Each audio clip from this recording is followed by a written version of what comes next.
70이 넘은 나이에 생전 가보지 못한 화려한 장례식장에 섰습니다. 재벌 그룹 회장의 장례식이었죠. 나는 그저 뒷정리를 돕는 작은 일꾼에 불과했어요. 검은 양복의 물결 속에서 하객들의 눈물과 조문을 지켜보고 있었습니다. 그런데 상속자를 호명하겠습니다라는 변호사의 목소리가 울려 퍼졌을 때 단상 앞으로 걸어 나오는 여자의 얼굴을 본 순간 온몸이 얼어붙었습니다. 과연 이곳에서는 무슨 일이 벌어진 것일까요? 지금부터 사연 시작하겠습니다. 그 전에 구독과 좋아요 꼭 눌러주세요. 영상 제작에 큰 힘이 됩니다. 새벽 5시 알람이 울리기도 전에 눈이 떠졌습니다. 70이 넘은 나이에도 몸은 시계보다 정확했죠. 무릎이 시리고 허리가 아팠지만 오늘도 시장 좌판을 지켜야 했습니다. 작은 원룸방에서 일어나 찬물로 세수를 하고 김치찌개 국물을 끓이기 시작했습니다. 또 하루가 시작되는구나.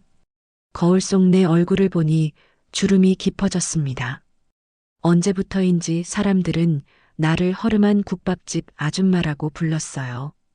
처음엔 서러웠는데 이젠 그 말에 별다른 대꾸조차 하지 않게 되었습니다. 어차피 맞는 말이니까요. 시장으로 가는 길 아침 안개가 자욱했습니다. 리어카에 국밥 재료와 작은 테이블을 실고 천천히 걸어갔어요. 무거운 짐이지만 이것이 내 전부였습니다. 손에는 굳은 살만 남았고 등은 구부정해졌지만 이 일이 아니면 먹고 살 길이 없었거든요. 아줌마, 오늘도 일찍 나왔네요. 옆 좌판 아저씨가 인사했습니다.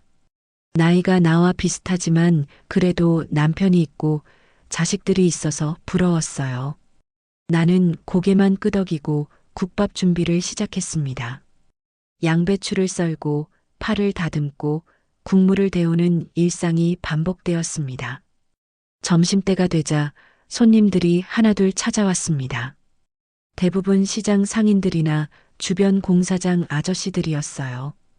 그들은 뜨거운 국밥 한 그릇으로 점심을 때웠습니다. 내가 끓인 국물이 누군가의 끼니가 된다는 것, 그것만이 내 마음의 위안이었어요. 아줌마, 국물이 진짜 끝내줘요. 젊은 공사장 일꾼이 엄지를 치켜들었습니다. 그런 말을 들을 때면 가슴 한편이 따뜻해졌어요. 하지만 그 따뜻함도 잠시, 혼자 먹는 저녁밥을 생각하면 다시 쓸쓸해졌습니다. 오후가 되어 손님이 뜸해지자 나는 혼자 앉아 지난 날을 생각했습니다. 가장 큰 상처는 젊은 시절의 그 기억이었어요. 20살이 막 넘었을 때 사랑하던 남자에게 버림받고 혼자 아이를 낳아야 했습니다. 돈도 없고 갈 곳도 없던 나는 갓난아기를 울며 품에 안고서도 어쩔 수 없이 버려야 했어요. 미안해, 미안해. 병원 앞에 담요에 싸서 두고 온 그날을 잊을 수가 없었습니다. 아이의 작은 손가락, 눈망울, 울음소리가 아직도 귓가에 맴돌았어요. 그 죄책감이 50년 넘게 내 가슴을 짓누르고 있었습니다. 저녁이 되어 좌판을 정리하며 생각했습니다. 만약 그 아이가 살아있다면 지금쯤 40이 넘었을 텐데 과연 어떤 모습으로 살고 있을까? 나를 원망하고 있을까? 아니면 이미 이 세상 사람이 아닐까? 알 수 없는 그리움과 죄책감이 가슴을 메웠어요. 집에 돌아와 혼자 먹는 저녁밥은 언제나 짠맛이었습니다.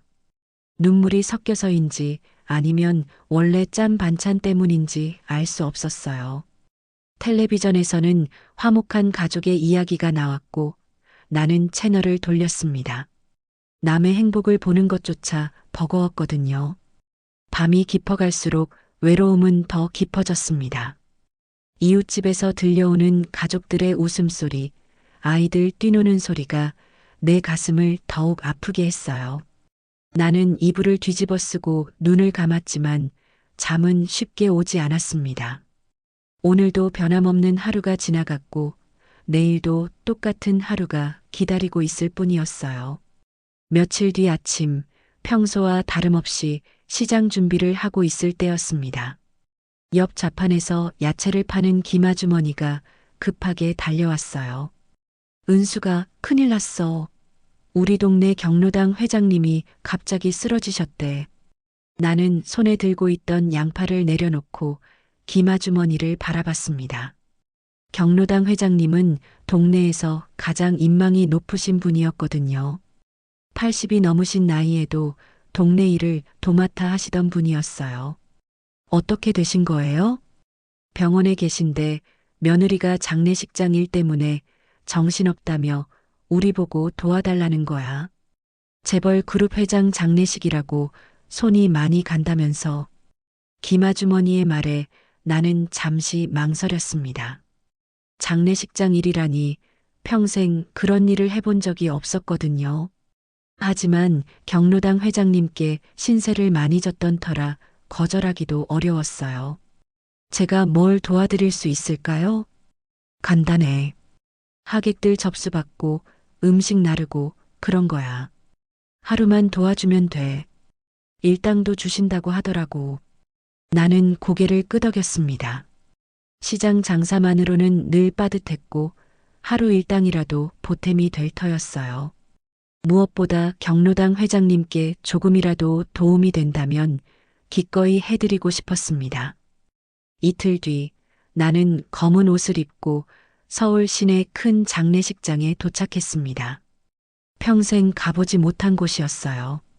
높은 천장과 화려한 샹들리에 대리석 바닥이 번쩍거렸습니다. 내가 서 있기엔 너무 화려한 곳이었죠. 여기서 접수 도와주시면 됩니다. 장례식장 직원이 나를 안내했습니다. 접수대 앞에는 이미 검은 양복을 입은 사람들이 줄을 서고 있었어요. 모두 잘 차려입은 모습들이었습니다. 나는 작은 목소리로 하객들의 이름을 확인하고 방명록을 안내했어요. 조문 오셨습니다. 이쪽으로 기명해 주세요. 하객들은 대부분 정중했지만 가끔 나를 하대하는 시선도 있었습니다. 아마 내 차림새에서 이곳 사람이 아니라는 걸 알아챘을 거예요. 하지만 나는 묵묵히 내 역할을 해냈습니다. 점심시간이 되자 더 많은 사람들이 몰려들었습니다. 정치인들, 기업인들, 언론인들까지 다양한 사람들이 조문을 왔어요. 나는 그들의 대화를 들으며 이곳이 얼마나 큰 인물의 장례식인지 실감했습니다. 그룹 계열사만 해도 수십 개인데 평생 재계에 거물이셨지. 상속 문제로 난리가 날 것 같은데. 하객들의 속삭임이 귓가에 들렸습니다. 나는 그저 고개를 숙이고 내 일에만 집중했어요. 이런 화려한 세계는 나와는 전혀 다른 곳이었으니까요. 오후가 되어 본격적인 연결식이 시작되었습니다. 나는 접수 일을 마치고 식장 뒤편에서 설거지를 도왔어요. 그런데 갑자기 식장에서 웅성거리는 소리가 들려왔습니다. 이제부터 상속자를 호명하겠습니다. 변호사의 목소리가 마이크를 통해 울려 퍼졌습니다. 나는 호기심에 식장 문틈으로 살짝 들여다봤어요. 검은 단상 위에 서 있는 변호사가 서류를 펼치고 있었습니다. 고인께서 생전에 작성하신 유언장에 따라 상속자를 발표하겠습니다. 식장 안은 조용해졌습니다. 수백 명의 하객들이 숨을 죽이고 있었어요. 재벌가의 상속 발표라니 나 같은 사람이 엿듣기엔 너무 큰 일이었습니다. 양녀 김은주 씨. 그 이름이 호명되는 순간 식장 안에서 술렁임이 일어났습니다. 나는 문틈 사이로 단상을 바라봤어요. 검은 한복을 입은 여자가 천천히 단상 앞으로 걸어나가고 있었습니다. 그런데 그 순간 내 심장이 멎을 것 같았습니다. 단상 앞으로 나오는 여자의 얼굴을 본 순간 숨이 막혔어요. 40이 넘어 보이는 그 여자의 얼굴이 너무나 낯익었습니다.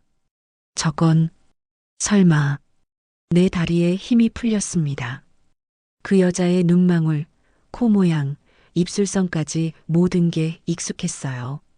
마치 거울을 보는 것 같았습니다. 아니, 젊은 시절 내 모습을 보는 것 같았어요. 오래전 담요에 싸서 병원 앞에 두고 온 그 아이의 얼굴이 떠올랐습니다.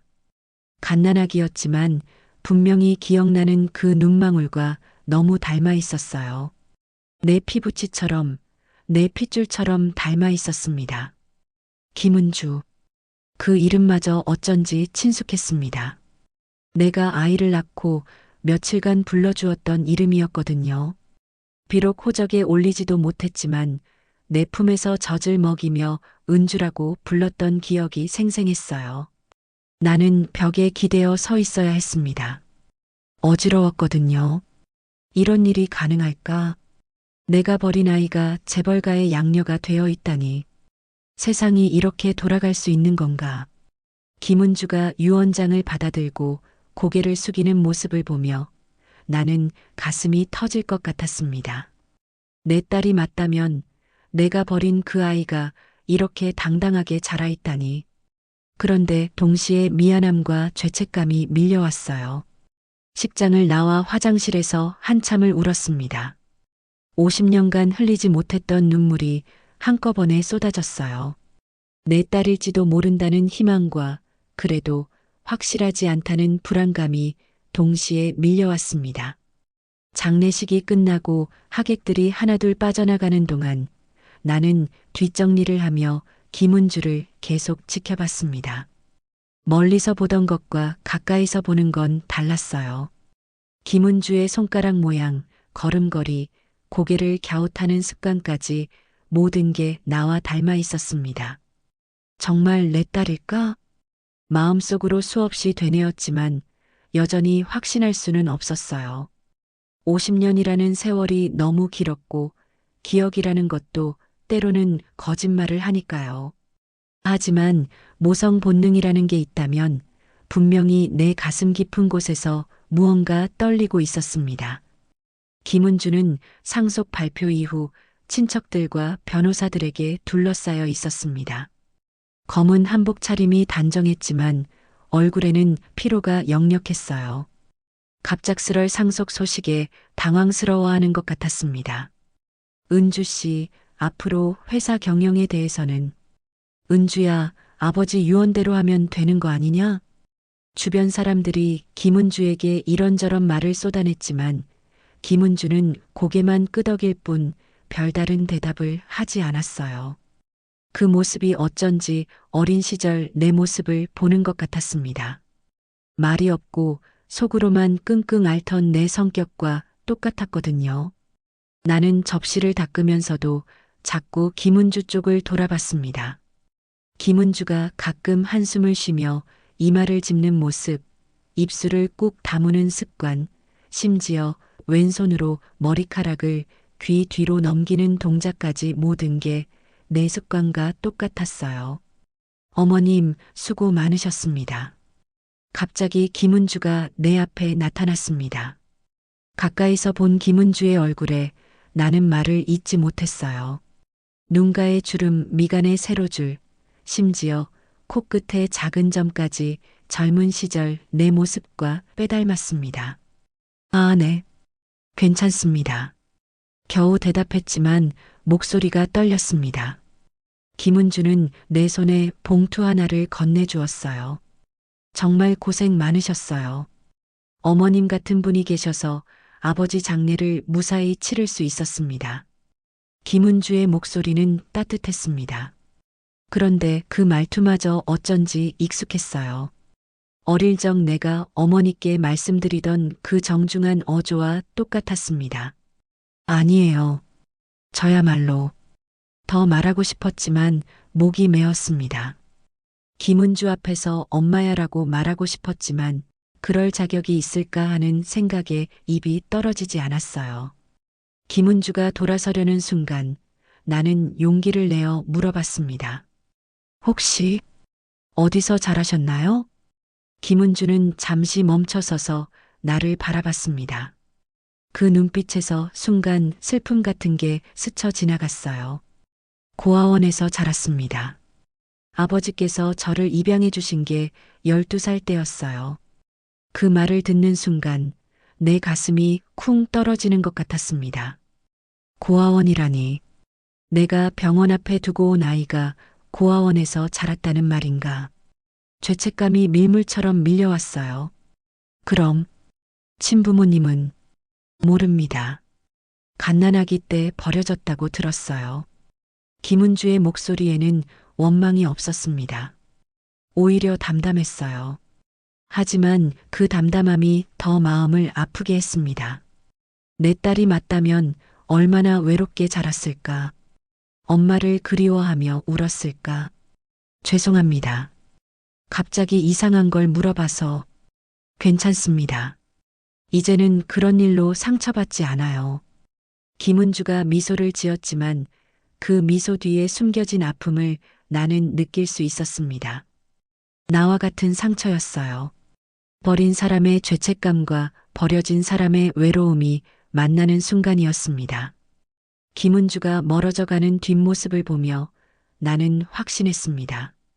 저 아이가 내 딸이 맞다고. 모든 것이 일치했어요. 나이, 생김새, 성격, 그리고 고아원에서 자랐다는 사실까지. 하지만 동시에 두려웠습니다.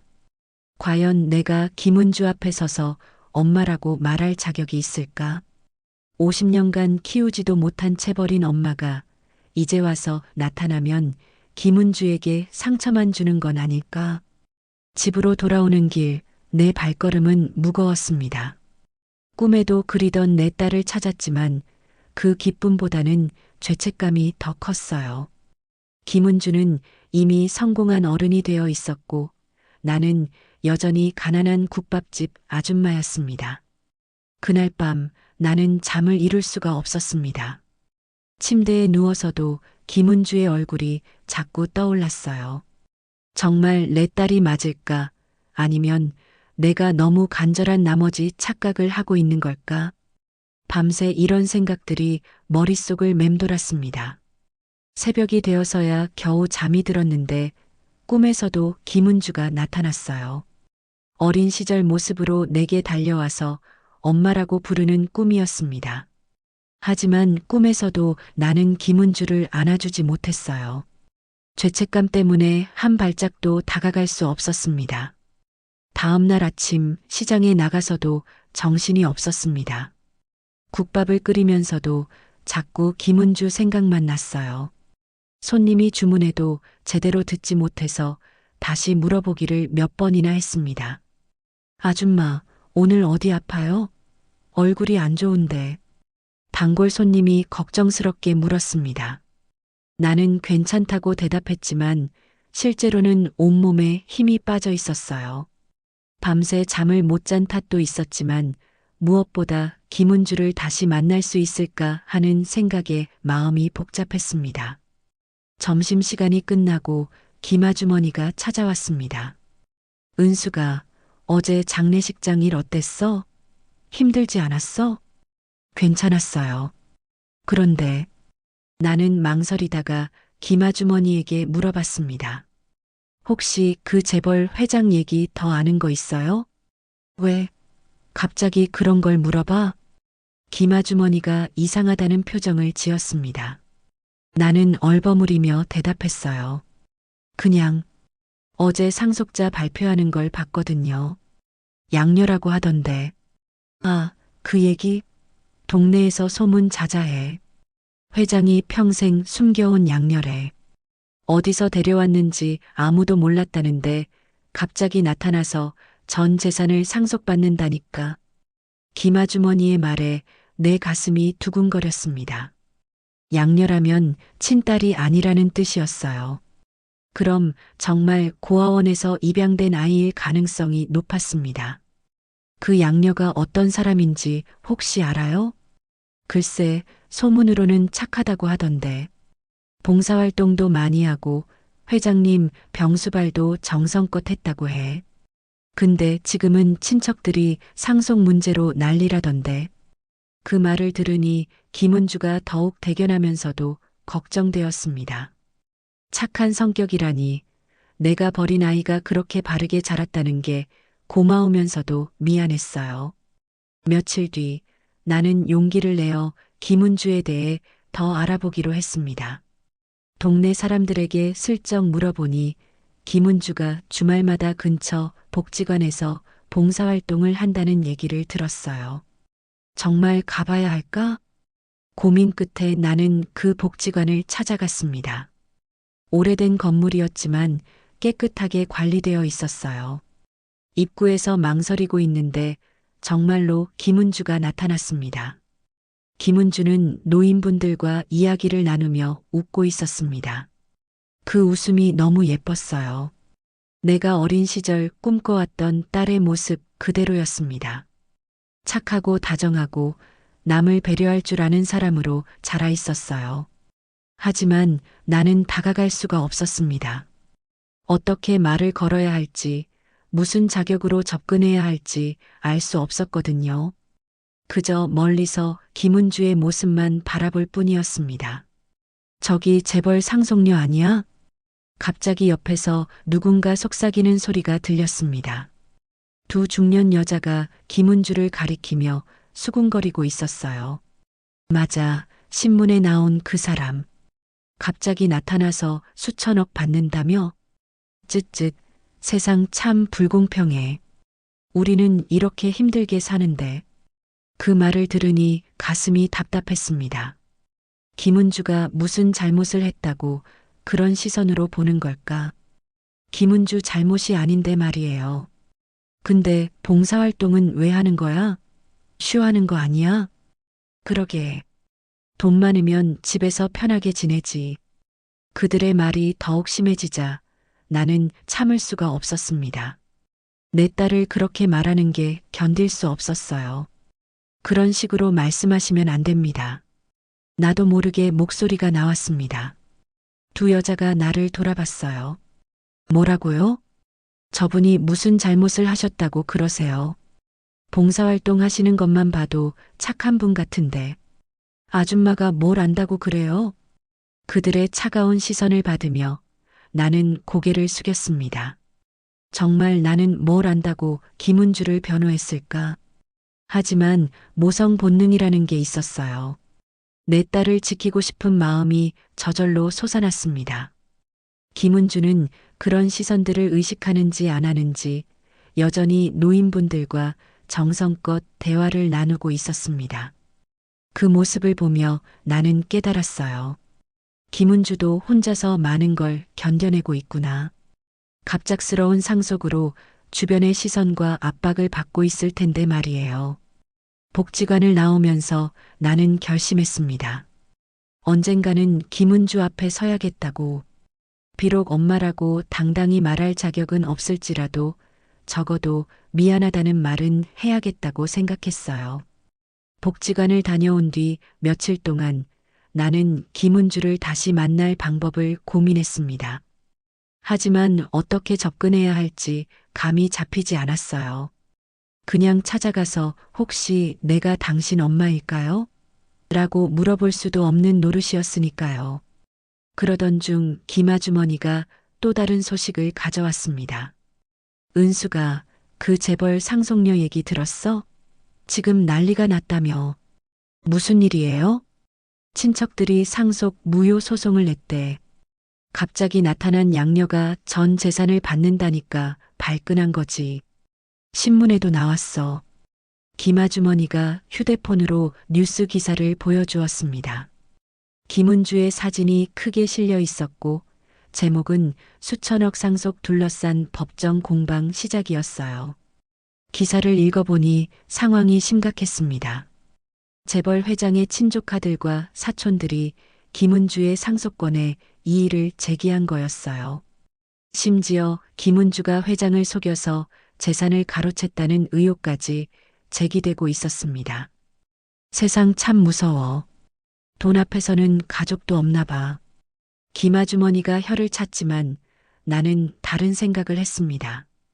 김은주가 얼마나 힘들까.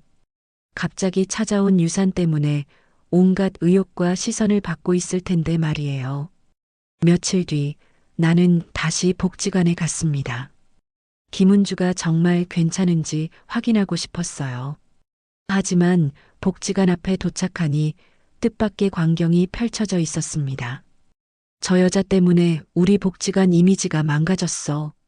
재산 다툼하는 사람이 여기서 뭐 하는 거야? 복지관 입구에서 몇몇 사람들이 김은주를 둘러싸고 있었습니다. 목소리를 높이며 김은주를 비난하고 있었어요. 김은주는 고개를 숙인 채 말없이 서 있었습니다. 평소와 달리 어깨가 축 처져 있었고 얼굴에는 지친 기색이 역력했어요. 앞으로는 여기 오지 마세요.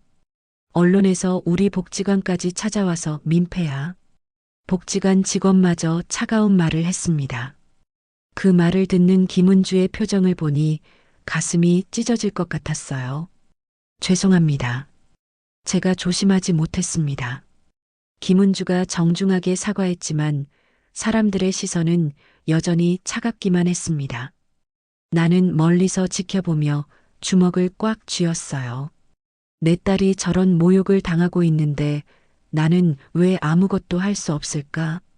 김은주가 복지관을 나와 혼자 벤치에 앉아 있었습니다. 어깨가 살짝 떨리는 게 우는 것 같았어요.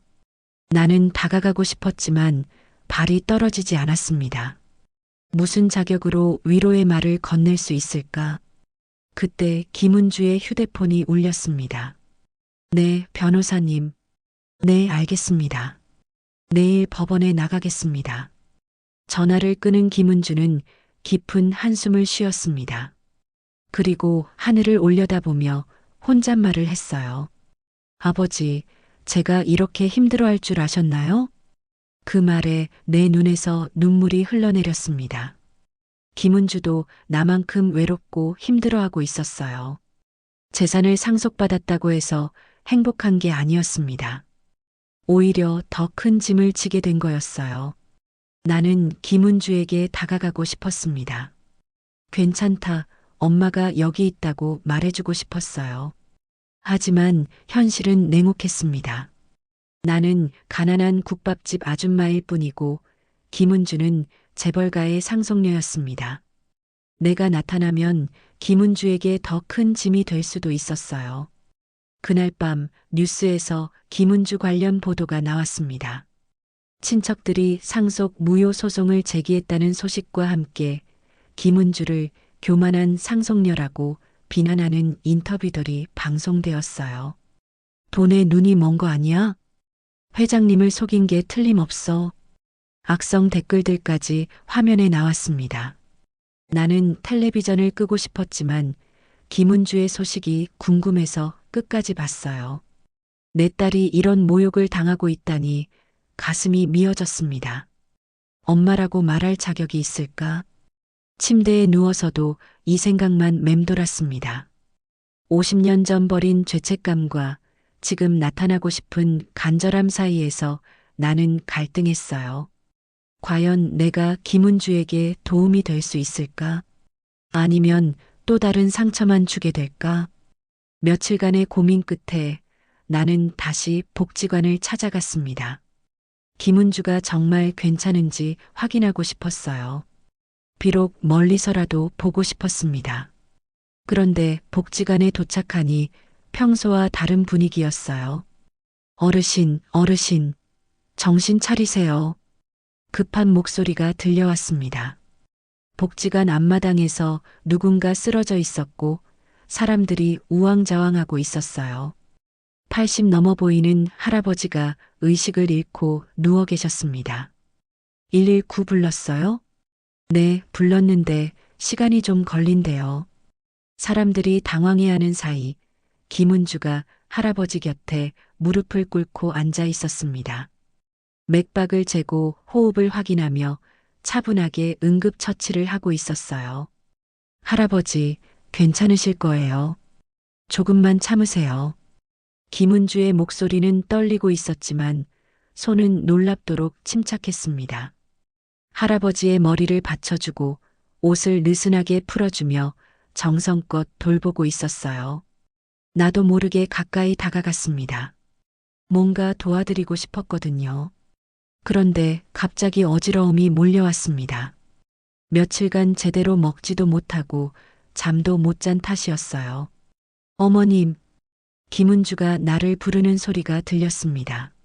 나는 비틀거리며 쓰러질 뻔했는데 김은주가 재빨리 일어나 내 팔을 붙잡아 주었어요. 어머님, 괜찮으세요? 김은주의 따뜻한 손이 내 팔을 지탱해 주었습니다. 그 순간 내 마음이 무너져 내렸어요.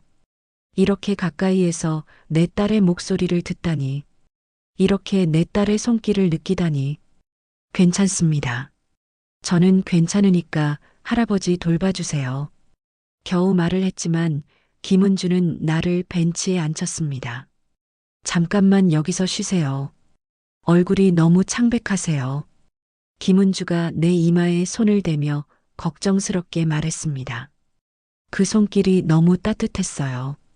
어릴 적 내가 아팠을 때 어머니가 해주셨던 그 다정한 손길과 똑같았습니다. 곧 구급차가 도착해서 할아버지를 병원으로 모셔갔습니다.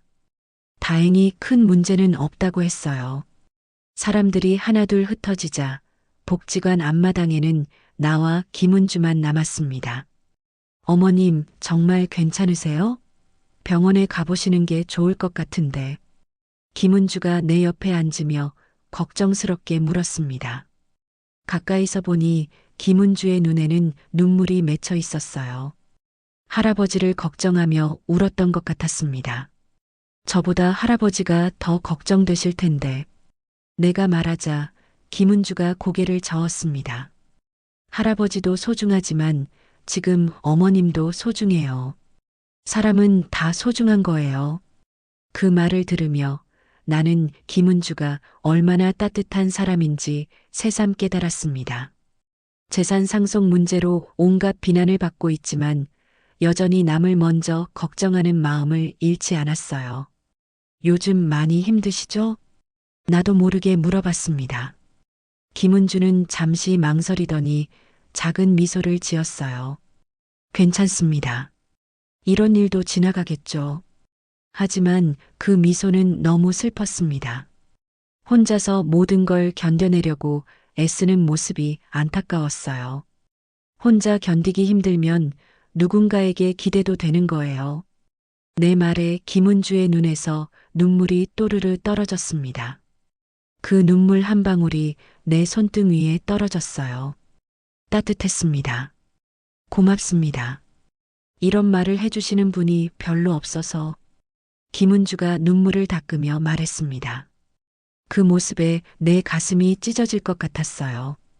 이 아이가 얼마나 외로웠을까? 엄마가 없어서 얼마나 힘들었을까? 사실은 나는 용기를 내려고 했습니다. 이제는 말해야겠다고 생각했어요. 내가 김은주의 엄마일지도 모른다고, 50년 전에 어쩔 수 없이 버린 아이를 찾고 있다고. 하지만 김은주의 휴대폰이 울렸습니다. 네, 변호사님. 네, 내일 재판이죠. 알겠습니다. 전화를 끄는 김은주의 표정이 어두워졌습니다. 내일이 상속소송 재판 날이었던 것 같았어요. 힘내세요. 나는 김은주의 손을 꼭 잡았습니다. 어떤 결과가 나와도 당신은 소중한 사람이에요. 그걸 잊지 마세요. 김은주가 내 손을 꼭 잡으며 고개를 끄덕였습니다. 고맙습니다, 어머님. 어머님 같은 분이 계셔서 힘이 나요. 그 순간 나는 깨달았습니다. 내가 김은주에게 해줄 수 있는 건 지금까지 키우지 못한 것에 대한 변명이나 늦은 사랑이 아니었어요. 지금 이 순간 김은주가 가장 필요로 하는 것은 따뜻한 격려와 지지였습니다. 나는 엄마라는 이름으로가 아니라 그저 김은주를 아끼는 한 사람으로서 옆에 있어주면 되는 거였어요. 욕심 부리지 말고 김은주가 홀로 서 있을 수 있도록 뒤에서 조용히 응원해주면 되는 거였습니다. 김은주가 떠나는 뒷모습을 보며 나는 속으로 다짐했습니다. 내일 재판에서 김은주가 당당히 설 수 있기를, 그리고 더 이상 혼자가 아니라는 걸 느낄 수 있기를 기도했어요. 비로소 내 마음에 평화가 찾아왔습니다. 이제야 알겠어요. 진짜 사랑은 소유가 아니라 내려놓는 것이라는 걸. 재판 당일 아침 나는 평소보다 일찍 일어났습니다. 김은주가 오늘 법정에 서야 한다는 생각에 잠이 오지 않았거든요. 시장에 나가서도 마음이 복잡했어요. 과연 김은주가 무사히 이겨낼 수 있을까? 은수가 오늘 그 재벌 상속녀 재판 날이래. 김 아주머니가 아침부터 소식을 가져왔습니다. 텔레비전에서 생중계한다고 하던데 친척들이 작정하고 덤비는 모양이야. 나는 가슴이 두근거렸습니다. 생중계라니 김은주가 얼마나 부담스러울까. 온 국민이 지켜보는 가운데 혼자서 싸워야 한다니 너무 가혹했어요. 점심시간이 되자 나는 더 이상 참을 수가 없었습니다. 좌판을 임시로 맡기고 법원으로 향했어요. 직접 들어갈 수는 없더라도 멀리서나마 김은주를 지켜보고 싶었습니다. 법원 앞에는 기자들과 구경꾼들로 북적였습니다. 카메라와 마이크를 든 기자들이 법원 출입구 주변에 진을 치고 있었어요. 나는 멀찍이 떨어진 곳에서 김은주가 나타나기를 기다렸습니다. 오후 2시쯤 검은 정장을 입은 김은주가 나타났습니다. 변호사와 함께 걸어오는 모습이 당당해 보였지만 가까이서 보니 얼굴이 많이 상해 있었어요. 며칠간의 스트레스가 역력했습니다. 김은주 씨, 상속 포기할 생각은 없습니까? 친척들과 합의할 의향은? 회장을 속였다는 의혹에 대해 어떻게 생각하십니까? 기자들이 마이크를 들이밀며 질문을 쏟아냈습니다. 김은주는 고개를 숙인 채 아무 대답도 하지 않았어요. 그 모습이 얼마나 힘들어 보이는지 가슴이 미어졌습니다. 나는 법원 안으로 들어가고 싶었지만 방청권이 없어서 입장할 수 없었어요. 대신 법원 로비의 텔레비전으로 생중계되는 재판 장면을 지켜봤습니다. 재판장에 들어선 김은주는 떨리는 모습이었습니다. 상대편에는 회장의 친조카, 사촌 등 친척들이 변호사들과 함께 앉아 있었어요. 숫자로만 봐도 김은주 쪽이 압도적으로 불리해 보였습니다. 피고 김은주는 고인과 혈연 관계가 아닌 양녀에 불과합니다. 상대편 변호사가 목소리를 높였습니다. 갑작스럽게 나타나서 전 재산을 독점하는 것은 상식적으로 납득할 수 없습니다. 그 말을 들으며 나는 주먹을 꽉 쥐었습니다. 김은주가 얼마나 정성껏 회장을 모셨는데 저런 식으로 말하다니 너무 화가 났어요. 김은주 씨 변론하시겠습니까? 판사가 김은주에게 물었습니다. 김은주는 천천히 일어나서 마이크 앞에 섰어요. 처음에는 목소리가 떨렸지만 점점 또렷해졌습니다. 저는 재산이 아니라 아버지가 준 마지막 마음을 지키고 싶습니다. 김은주의 목소리에 떨림이 있었지만 의지만큼은 확고했습니다. 아버지께서 저를 사랑해 주신 것처럼 저도 아버지의 뜻을 소중히 여기고 싶어요. 저를 욕해도 좋습니다. 하지만 저는 이 이름으로 살겠습니다. 그 순간 내 눈에서 눈물이 쏟아져 내렸습니다. 김은주의 당당한 모습에 무릎을 꿇은 듯 감동이 밀려왔어요. 저렇게 어려운 상황에서도 흔들리지 않고 자신의 신념을 말하는 김은주가 너무 대견했습니다. 아버지가 평생 이루고자 하셨던 일들을 제가 이어가겠습니다. 재산은 제 것이 아니라 사회에 환원할 것입니다. 김은주가 계속 말했습니다. 상속받은 재산을 사회에 기부하겠다는 뜻이었어요. 그 말을 듣는 순간 나는 더욱 울컥했습니다. 내 딸이 이렇게 훌륭한 사람으로 자라있다니. 법정 안이 술렁거렸습니다. 친척들도 당황한 기색이 역력했어요. 재산을 독차지하려는 게 아니라 사회에 환원하겠다는 김은주의 선언에 모두가 놀란 것 같았습니다. 피고는 정말 상속 재산을 포기할 의사가 있습니까? 판사가 재차 확인했습니다. 김은주는 또렷하게 대답했어요. 아버지의 뜻에 따라 필요한 만큼만 받고 나머지는 모두 사회복지를 위해 사용하겠습니다. 이것이 아버지께서 저에게 주신 마지막 숙제라고 생각합니다. 그 말을 들으며 나는 김은주가 얼마나 성숙한 사람인지 깨달았습니다. 돈에 눈이 멀지 않고 자신에게 주어진 책임을 다하려는 모습이 감동적이었어요. 재판이 끝나고 김은주가 법정을 나오는 모습을 봤습니다.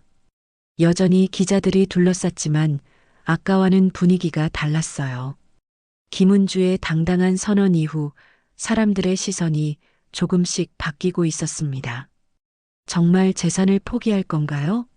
사회환원 계획은 구체적으로? 기자들의 질문도 달라졌습니다. 김은주는 이번에는 당당하게 대답했어요.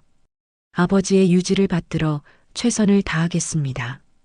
법원을 나서는 김은주의 뒷모습을 보며 나는 가슴 벅찬 자부심을 느꼈습니다. 이 순간 김은주는 세상 누구보다 강했어요. 혼자서 모든 어려움을 이겨내고 당당하게 자신의 길을 선택한 거였습니다. 집으로 돌아오는 길, 나는 계속 김은주 생각을 했습니다. 비록 내가 키우지는 못했지만 김은주가 이렇게 훌륭한 사람으로 자라난 것이 너무 고마웠어요. 재벌 회장이 내 대신 잘 키워준 것이 감사했습니다. 이제야 알 것 같았습니다. 진짜 부모의 사랑이란 아이가 혼자 설 수 있게 도와주는 것이라는 걸. 김은주는 이미 충분히 강하고 훌륭한 사람이 되어 있었어요. 내가 나서지 않아도 혼자서 잘 살아갈 수 있는 사람으로 자라 있었습니다. 재판이 끝나고 며칠 뒤 나는 평소와 다름없이 시장에서 국밥을 끓이고 있었습니다. 하지만 마음만큼은 한결 가벼워진 것 같았어요. 김은주가 법정에서 보여준 당당한 모습이 자꾸 떠올랐습니다. 은수가 그 상속녀 대단하더라. 재산 다 기부한다니. 김아주머니가 신문을 들고 왔습니다. 일면에 김은주의 사진이 크게 실려 있었어요. 제목은 수천억 상속녀의 선택, 전액 사회환원 선언이었습니다. 기사를 읽어보니 김은주가 정말로 약속을 지키고 있었습니다. 상속받은 재산 중 생활에 필요한 최소한만 남기고 나머지는 모두 복지재단을 만들어 사회에 환원하겠다고 발표한 거였어요. 참 대단한 사람이야. 돈 앞에서도 흔들리지 않다니. 김아주머니의 말에 나는 가슴이 뿌듯했습니다. 내 딸이 이렇게 훌륭한 결정을 내렸다니. 비록 멀리서지만 자랑스러웠어요. 그런데 며칠 뒤 뜻밖의 연락이 왔습니다. 장례식장에서 일했을 때 알게 된 직원이 전화를 한 거였어요. 아줌마, 혹시 시간 되시면 잠깐 장례식장에 와보실 수 있어요? 정리하다가 찾은 물건이 있어서요. 무슨 물건인지 궁금했지만 자세한 설명은 해주지 않았습니다. 나는 궁금한 마음을 참지 못하고 그 장례식장을 다시 찾아갔어요. 여기 이거 혹시 아시는 물건인가요? 직원이 작은 상자를 내밀었습니다. 상자 안에는 작은 액자가 들어 있었어요. 액자 속 사진을 본 순간 나는 숨이 멎을 뻔했습니다. 어린 김은주의 사진이었습니다. 서너 살쯤 되어 보이는 앙증맞은 모습이었어요. 그런데 더욱 놀라운 건 김은주가 입고 있던 옷이었습니다. 작은 스웨터였는데 그 무늬가 너무나 낯익었어요. 이 스웨터, 내 손이 떨렸습니다. 분명히 기억나는 무늬였어요. 50년 전 김은주를 낳고 며칠간 함께 지낼 때 직접 뜨개질해서 만든 스웨터였습니다. 갓난아기용으로 만들었던 그 작은 스웨터가 아이용으로 다시 짜여져 있었어요. 회장님 방에 있던 건데 혹시 아시는 분이 계실까 해서 물어보는 거예요. 직원의 말을 들으며 나는 모든 걸 깨달았습니다. 재벌 회장이 내 대신 김은주를 키운 게 분명했어요. 내가 김은주와 함께 두고 온 그 스웨터를 소중히 간직하고 있었던 거였습니다. 액자 뒷면을 보니 작은 글씨로 적힌 말이 있었습니다. 은주야, 엄마가 널 사랑한다는 걸 잊지 마라. 그 글씨는 내 필체가 아니었어요. 아마 회장이 김은주를 위해 적어준 것 같았습니다. 이 사진, 가져가도 될까요? 나는 떨리는 목소리로 물었습니다. 직원은 고개를 끄덕였어요. 원래 주인을 찾아드리려던 거예요. 가져가세요. 집으로 돌아와 액자를 들여다보며 나는 한참을 울었습니다. 회장이 김은주를 얼마나 사랑했는지 알 수 있었어요. 내가 해주지 못한 사랑을 대신해 준 거였습니다. 그제야 마음이 놓였습니다. 김은주가 사랑받으며 자랐다는 확신이 섰거든요. 비록 친엄마는 아니었지만 진짜 아버지보다 더 따뜻한 사랑을 받으며 컸을 거예요. 며칠 뒤 나는 복지관 근처를 지나게 되었습니다. 멀리서 김은주가 보였어요. 예전과 달리 밝은 표정으로 노인분들과 이야기를 나누고 있었습니다. 재판이 끝나고 마음의 짐을 덜었나 봐요. 나는 가까이 가지 않고 멀리서만 지켜봤습니다. 김은주가 웃는 모습을 보니 그것만으로도 충분했어요. 행복해 보이는 내 딸의 모습이 내게는 가장 큰 선물이었습니다. 은주야, 마음속으로 조용히 불렀습니다. 미안하다. 그리고 고맙다. 정말 미안했습니다. 어린 나이에 엄마 없이 자라게 해서 외롭게 만들어서 사랑을 충분히 주지 못해서 하지만 동시에 고마웠어요. 이렇게 훌륭하게 자라줘서 세상에 선한 영향력을 끼치는 사람이 되어줘서 너의 삶이 내 남은 생의 희망이다. 그날 이후로 나는 마음이 한결 편해졌습니다. 김은주를 직접 만나 엄마라고 말하지는 못했지만 그것도 괜찮다고 생각했어요. 때로는 사랑한다는 말보다 지켜봐주는 것이 더 큰 사랑일 수도 있으니까요. 시장 국밥집으로 돌아와 다시 국물을 끓이기 시작했습니다. 양배추를 썰고 파를 다듬고 국물을 저으며 평범한 일상을 계속해 나갔어요. 하지만 예전과는 달랐습니다. 마음속에 더 이상 허무가 아닌 작은 자부심이 자리 잡고 있었거든요. 아줌마, 오늘도 국밥 맛있네요. 단골 손님이 엄지를 치켜들었습니다. 나는 환하게 웃으며 대답했어요. 감사합니다. 더 맛있게 끓여드릴게요. 이제는 진짜로 고마웠습니다. 내가 끓인 국물이 누군가의 따뜻한 한 끼가 된다는 것, 내 작은 정성이 누군가에게 위안이 된다는 것이 소중하게 느껴졌어요. 저녁이 되어 집에 돌아와서는 김은주 사진이 든 액자를 식탁 위에 놓고 저녁을 먹었습니다. 혼자 먹는 밥이지만 더 이상 쓸쓸하지 않았어요. 내 딸이 어딘가에서 건강하고 행복하게 살고 있다는 것만으로도 충분했습니다. 밤이 되어 잠자리에 들 때면 나는 김은주를 위해 기도했습니다. 앞으로도 건강하게, 행복하게, 그리고 지금처럼 많은 사람들에게 사랑받으며 살기를. 그리고 언젠가 진짜 사랑하는 사람을 만나 따뜻한 가정을 이루기를. 50년간 가슴에 품고 살았던 죄책감이 이제는 자부심으로 바뀌었습니다. 내가 버린 아이가 아니라 세상에 내놓은 소중한 선물이었다는 생각이 들었어요. 김은주의 삶을 통해 나도 조금이나마 세상에 기여할 수 있었다는 마음이었습니다. 이제 내 남은 인생도 의미가 있었습니다. 비록 화려하지는 않지만 매일 정성껏 국밥을 끓이고 손님들에게 따뜻한 한 끼를 제공하는 것도 나름의 가치가 있다고 생각했어요. 그리고 무엇보다 내게는 자랑스러운 딸이 있었습니다. 멀리서나마 지켜보고 응원할 수 있는 소중한 사람이 있었어요. 그것만으로도 내 인생은 충분히 행복했습니다.